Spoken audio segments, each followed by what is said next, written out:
나는 전능하신 아버지 하나님, 천지의 창조주를 믿습니다. 나는 그의 유일하신 아들, 우리 주 예수 그리스도를 믿습니다. 그는 성령으로 잉태되어 동정녀 마리아에게서 나시고 본디오 빌라도에게 고난을 받아 십자가에 못 박혀 죽으시고 장사된 지 사흘 만에 죽은 자 가운데서 다시 살아나셨으며 하늘에 오르시어 전능하신 아버지 하나님 우편에 앉아 계시다가 거기로부터 살아있는 자와 죽은 자를 심판하러 오십니다.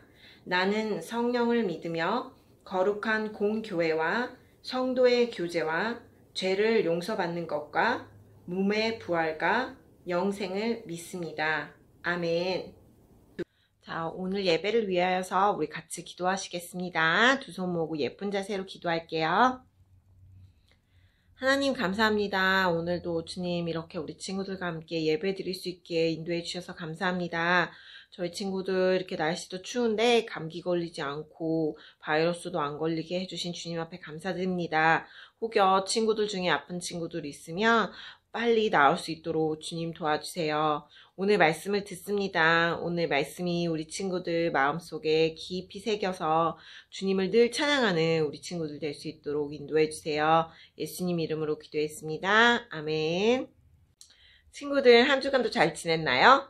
선생님도 잘 지내고 있답니다. 우리 친구들은 계획 세우기를 좋아하나요? 어떤 계획을 가장 멋지게 세웠었어요? 그리고 그 어떤 계획을 가장 멋지게 실천을 했었나요? 우리 친구들 방학 때가 되면 이렇게 계획표를 짜본 적이 있지요. 방학이지만 나는 8시에 일어나서 밥을 먹고 또 학교에 가지 않지만 이 시간에 책을 읽고 아니면 뭐 공부를 한다든지 그리고 나서 게임을 하고 놀고 뭐 이런 플래닝, 계획표를 짜본 적이 있죠. 계획을 세우고 나면 첫 며칠은 그래 나 꼭 이 계획표를 잘 지킬 거야 하고 잘 지키는데 또 며칠이 지나면 까먹었어. 오늘은 늦게 일어났네? 뭐 이렇게 또 하다 보니까 하기 좀 슬슬 싫어지다가 또 시간이 또 지나면 그 계획표를 아예 잊어버리는 수도 있어요. 그런 계획표를 언제 내가 세웠었나? 이렇게. 하지만 계획을 세우지 않는 것보다 세우고 나서 좀 몇 번이라도 한 것이 더 낫다고 선생님은 그런 생각이 들어요. 우리 친구들, 하나님도 계획 세우기를 좋아하신다는 거 알고 있나요? 하나님도 계획 세우기를 좋아하세요. 하나님이 즉흥적으로 all of a sudden 나는 이 세상을 만들어야겠다 이렇게 하신 것이 아니에요. 그런 게 아니고 대부분 모든 일이 하나님이 계획하셔서 서서히 아주 좋은 시간에 짜잔 하고 세상에 내보내시는 거예요. 자, 하나님의 계획 중에 가장 어마어마하게 큰 big project, God's big project, 그게 어떤 것인지 아세요? 바로 예수님을 이 땅에 보내시기로 한 계획이에요. 그 계획은 하나님께서 사람을 만드신 후, 우리 친구들도 잘 알고 있죠?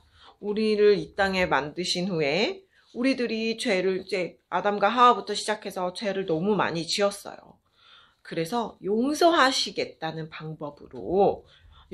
위한 방법으로 거의 세상 창조 시기, 세상 만들어졌을 때쯤과 비슷하게 이제 이제 아담과 하와가 이미 죄를 지었을 그때부터 이제 하나님께서는 계획하시기 시작한 거예요. 예수님을 이 땅에 보내시겠다라는 것을. 그런데 그 계획을 사람들에게 알리기 시작하신 것은 예수님이 오시기 몇백 년 전에, couple hundred years ago, before, 몇백 년 전에 하신 것 같아요.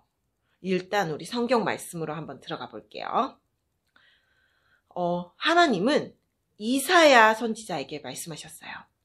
우리 오ld 테스트만에 보면 선지자가 많이 나오지만 일단 오늘은 그 중에 이사야 선지자, 이사야 선지자에 대해서 말을 해볼게요. 이사야는 선지자 중에서도 특별히 예언의 말씀을 자주 들었던 선지자예요. 이 예언이라는 것은 이제 vision, 앞으로 일어날 일들에 대해서 하나님이 말씀해 주시는 것을 잘 알았던 사람이죠. 특별히 또 이사야는 기도를 많이 드렸던 선지자예요.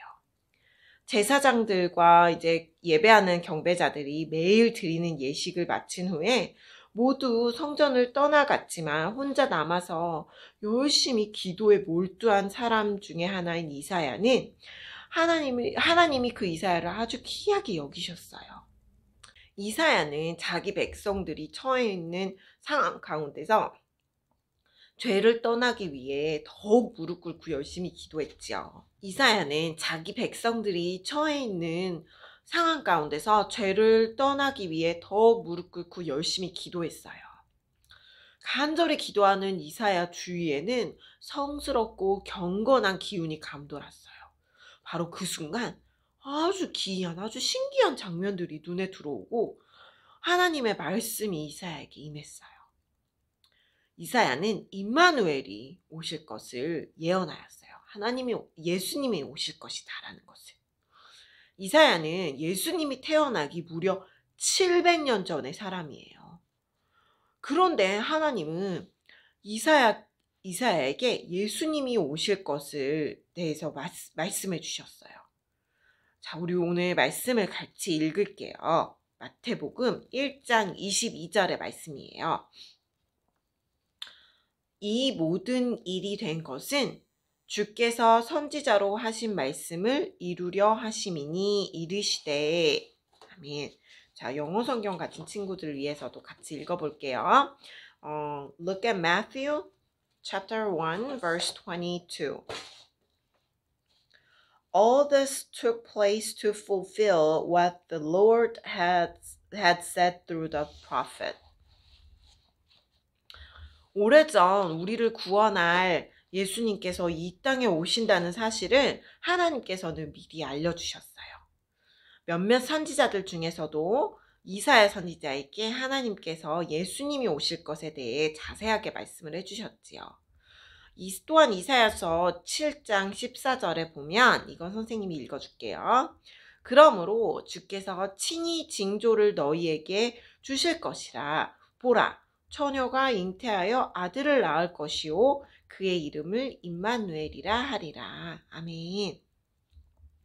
하나님이 이사야에게 예수님이 오실 것에 대해 말씀하신 것을 마태복음을 쓴 마태가 기록하였거든요. 그 내용은 마리아가 결혼 전에 성령으로 잉태하게 되고 아기를 가지게 되고, 결혼 전에 그 아기는 우리와 어디서든 함께 하실 임마누엘이 되실 분이시니까 정확히 맞는 거죠. 그러니까 이사야 선지자의 그 이사야서에 친히 칭조를 너에게 주실 것이라, 처녀가 잉태 아들을 낳을 것이오 라고 했죠. 그게 무려 700년 전이었어. 근데 마태복음, 마태가 쓴 예수님의 제자 중에 마태가 쓴 마태복음에서 이 말씀, 우리를 구원할 예수님께서 이 땅에 오신다는 이 말씀, 선지자로 하신 말씀을 이루려 하심이니라 하고, 그 23절까지 우리가 보면요. 또 마태복음 1장 23절에 보라, 처녀가 잉태하여 아들을 낳을 것이요. 똑같은 구절의 말씀이 이렇게 있다는 거예요. 그러니까 하나님께서 이미 이사야 선지자에게 처녀로부터 예수님이 나실 것을 예언을 해주신 거예요. 그러니까 정확히 맞는 거죠. 그리고 하나님은 이사야에게 평강의 왕에 대해서도 언급하셨어요. 하나님은 그리스도가 이 땅에 오실 것에 대해서 말씀하셨지요. 말씀을 다시 한번 읽어줄게요. 이번엔 이사야서 9장 6절이에요. 이는 한 아기가 우리에게 낳고 한 아들을 우리에게 주신 바 되었는데 그 어깨에는 정사를 메었고 그 이름은 기묘자라, 모사라, 전능하신 하나님이라, 영존하시는 아버지라, 평강의 왕이라 할 것이라. 예수님의 이름은 여러 가지로 표현될 것이라고 예언하고 있어요. 자, 여기서 기묘자라 함은 예수님이 기적적이신 분을 뜻해요. 또 모사는 우주의 모든 행함을 관찰하고 다스리는 조언자이심을 표현하고요. 전능하신 하나님은 모든 능력을 갖추신 분이라는 말을 나타내지요. 영존하시는 하나님은 과거와 현재, 미래로 이어지는 영원성을 forever, eternal 이라는 그 뜻을 지니신 분을 말하고요. 평강의 왕, peaceful, 평강의 왕은 평화와 기쁨의 왕이심을 표현한답니다. 의미하죠. 이사야의 예언이 이루어졌어요. 하나님께서 예수님이 탄생하실 것을 미리 알리신 것은 이유가 있어요. 첫째, 약속을 주심으로 하나님의 계획을 나타내기 위함이었고요. 두 번째로는 하나님이 약속을 하시면 우리는 어떻게 해요? 믿고 기다릴 만한 희망이 있어요. 세상이 지금은 어지럽지만 하나님께서 평강의 왕을 보내주신대. 그럼 평화로울 거야 라는 그 희망이 있고요. 세 번째로 구세주가 오시면 그 약속이 어떻게 해요? fulfill이 된 거죠. 그 약속이 다 이루어진 게 될 것이니까 예수님을 확실하게 믿을 수 있게 돼요. 하나님은 미리 몇 년 전? 무려 700년 전, 700 years before 이사야를 통해 예수님이 오실 것을 미리 말씀해 주셨고 사람들은 오랫동안 기다렸어요. 그리고 가장 적당하다, 이때가 가장 좋다라고 생각하시는 그 시간에 하나님은 예수님을 이 땅에 보내주셨어요. 1 year, 2 years, 또 10, 20 계속 지나서 결국 700년, 700 years 그 시간이 지난 후에 하나님께서 이사야에게 말씀하신 대로 정확하게 예수님이 오셨어요. 우리는 예수님이 단순히 이 세상에 좋은 일을 많이 하시고 가신 그런 그냥 좋으신 성인으로 그런 좋은 어른으로 생각하면 결코 안 돼요. 예수님은 전능하시고 위엄하시고 권세가 있으시고 영존하시고 평강의 왕이세요. 무엇보다도 세상의 죄인들을 구원하실 구세주라는 것을 우리 친구들이 잊지 않았으면 좋겠어요. 주님의 놀라우신 능력은 그 무엇과도 비교할 수가 없어요. 예수님은 신비로우신 것을, 신비스러움을 온몸에 지니신 분이세요. 그분을 너무 쉽게 생각하고 소홀히 대하면 안 되는 것이에요. 우리 재밌는 이야기 한번 볼게요. 기다리고 기다리던 예수님이 이 세상에 하신 일 대부분은 다른 사람들을 섬기는 일이었어요. 주님의 전능하신 위엄과 권세와 모두 나타내는 큰 일은 힘들고 지친 사람들을 고쳐주시고 위로하시는 일이었죠. 주님은 그런 섬김의 일들을 하시고 또 다른 사람들에게 그 일을 맡기셨어요. 지금도 세상 곳곳에서 주님의 이름으로 섬기면서 주님의 아름다운 나라를 만들어가는 사람들이 많아요. 가장 아름다운 성탄절 어떤 한 부부는 주위의 어린이들을 위해 오랫동안 계획하며 준비하였다가 성탄절을 맞이하곤 했네요. 지난해까지 내 인생에서 가장 큰 슬픔은 아내 앨리스와 나에게 아이가 없다는 사실이었다. 그 슬픔을 달래기 위한 노력의 하나로 크리스마스 때마다 동네 아이들을 전부 아침 식사에 초대했다. 집을 눈송이로 장식하고 창문에는 천사로 장식하고 거실에는 예수님의 탄생 장면과 크리스마스 트리로 장식하고 아이들이 좋아할 만한 것들로 온 집을 꾸몄다.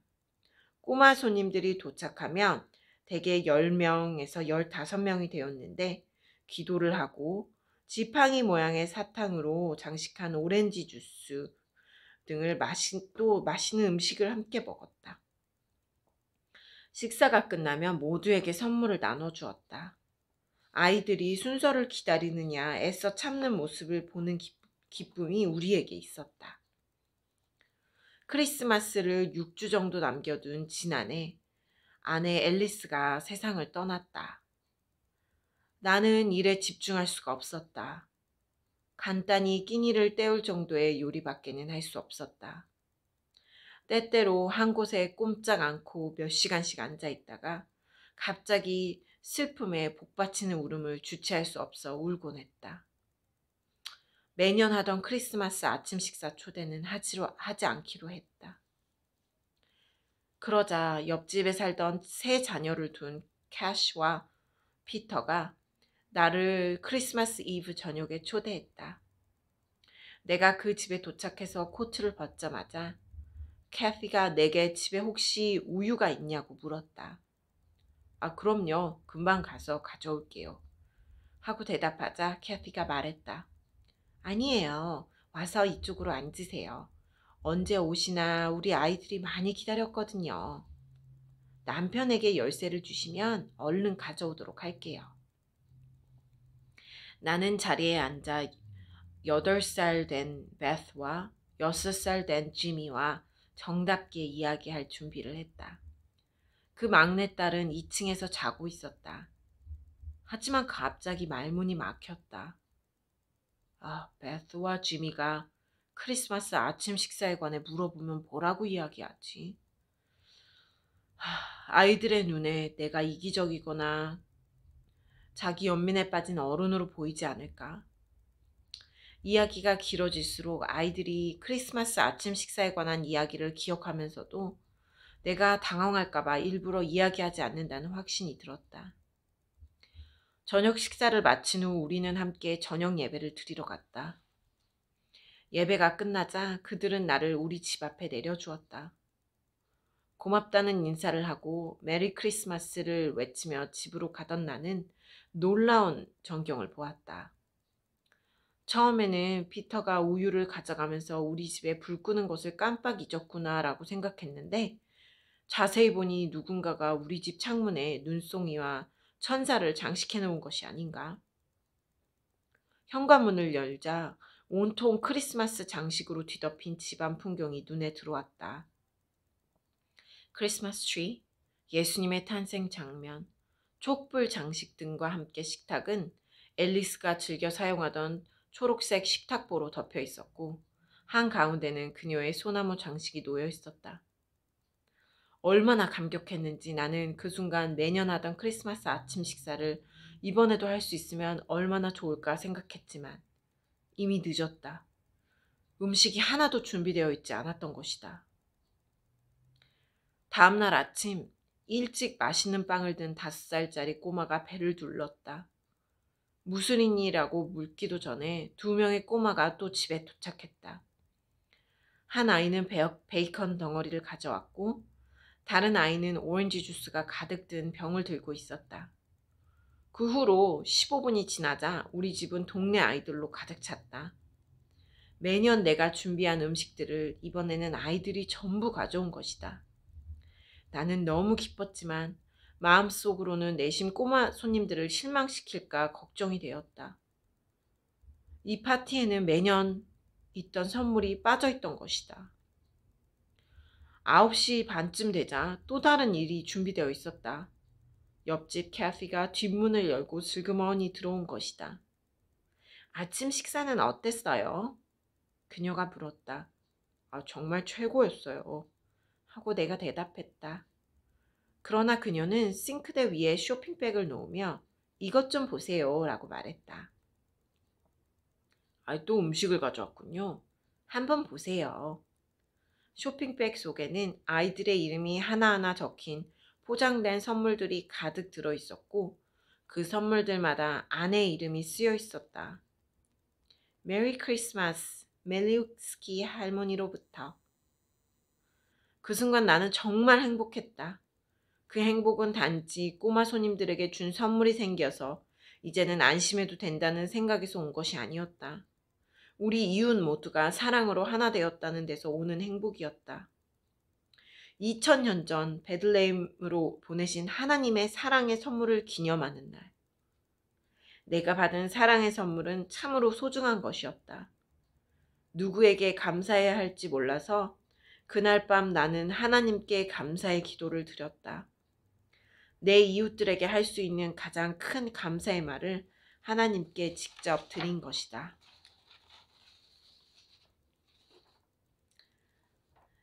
우리 친구들 이야기 잘 들었나요? 이야기 정말 감동적이었죠? 예수님이 이 땅에 오신 가장 귀한 날, 이 부부는 아기가 없었대. 아기가 없는 것을 그냥 슬퍼하고만 있지 않고, 예수님이 이 땅에 오신 가장 귀한 날, 이 부부는 자신들만 즐기는 여행도 떠나지 않았고요. 사랑이 필요한 아이들을 집으로 불러서 맛있는 음식을 초대하고 또 맛있는 좋은 선물들도 나눠주고, 웃음이 필요한 아이들을 집에 불렀어요. 계속 사랑이 필요한 아이들을 위해 크리스마스 아침 식사를 계획하며 즐겁게 섬겼더니 할머니와 영영 헤어져서 가장 사랑이 필요한 날에 할아버지에게 큰 선물이 주어졌지요. 아무것도 할 수 없는 크리스마스 아침에 할아버지가 감동적인 파티를 다시 할 수 있도록 깜짝 쇼의 선물을 받은 것이에요. 그렇게 예수님의 오신 것을 같이 기뻐하는 것이 무엇보다도 좋아요. 계획에는 없는 멋진 파티가 참 멋있어요. 예수님이 오신 날, 크리스마스는 하나님의 오래전 계획에 의해 이루어졌어요. 하나님은 오래전부터 사람들을 위해서 예수님을 보내시려고 계획하셨지요. 그래서 700년 전에 이사야를 통해 예수님이 이 땅에 오실 것이라고 말씀해 주셨어요. 그리고 때가 되니까 예수님이 이 세상 가장 초라한 마구간에서 태어나셨어요. 이렇게 오신 예수님이지만 이 날이 이 세상의 모든 사람들에게 가장 큰 축제의 날이 되었지요.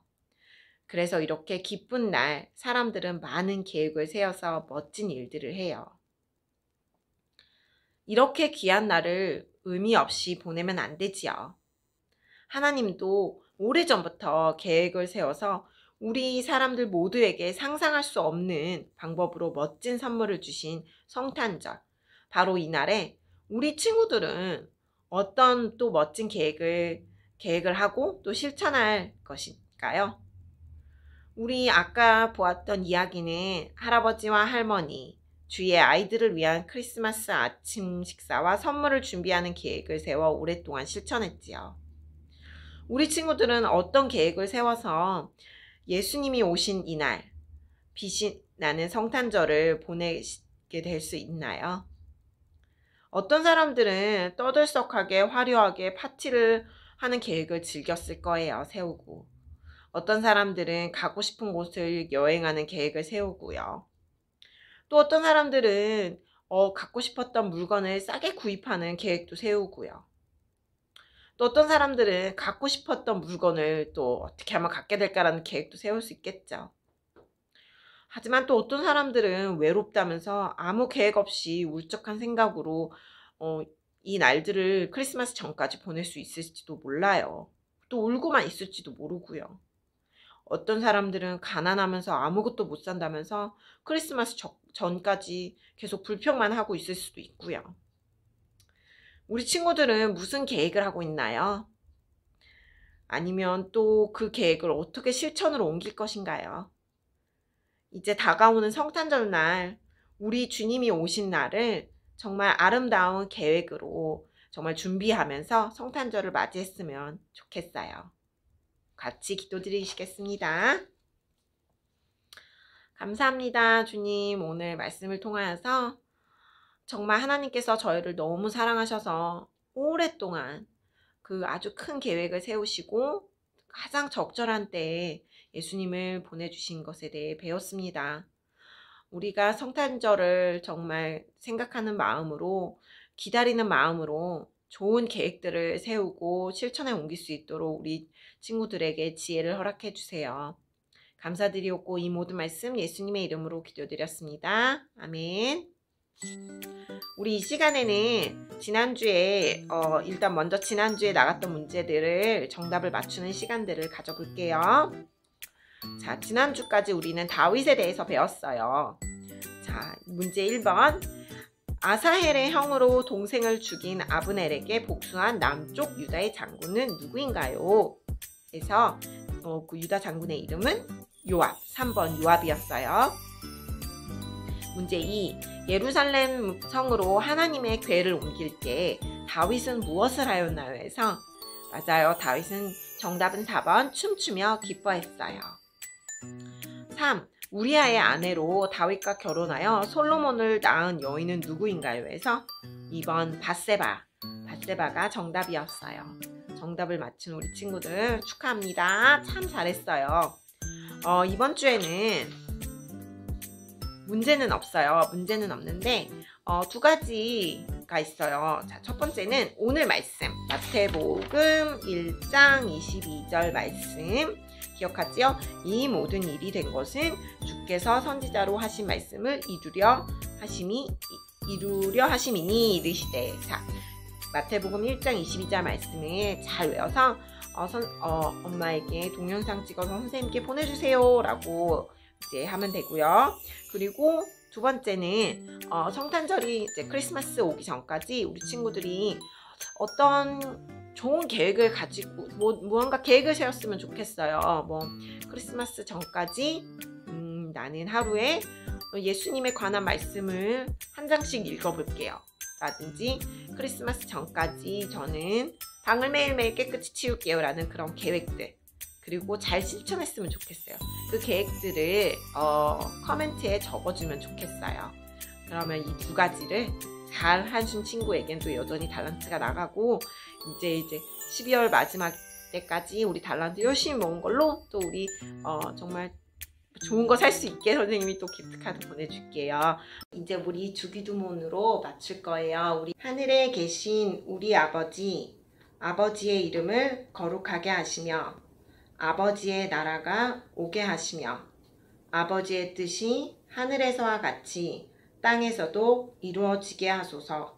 오늘 우리에게 일용할 양식을 주시고 우리가 우리에게 잘못한 사람을 용서하여 준 것 같이 우리 죄를 용서하여 주시고 우리를 시험에 빠지지 않게 하시고 악에서 구하소서. 나라와 권능과 영광이 영원히 아버지의 것입니다. 아멘. 자, 그러면 한 주간도 건강하고요. 우리 또 다음 주에 예배로 만날게요.